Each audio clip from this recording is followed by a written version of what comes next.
Hello children, how are you today? Today we are going to be doing what is called Zentangle art. Zentangle art. And this is when you use lines and shapes to fill in your drawing. You use different types of lines. You can use wavy lines or straight lines, curved lines to fill in your drawing. Get your materials ready and let's start. Draw a big square inside your drawing book or on a sheet of white paper, a big square. Then we're going to divide the square into 3 parts. Can you see the drawing? We divided it into 3 parts. And then we are going to fill in the 3 parts. We'll take one part, fill it with some lines, fill it in with some lines. We'll take another part of the square that we have divided.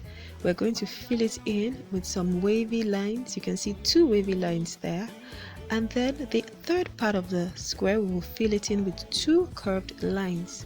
So we have our Zentangle art right here.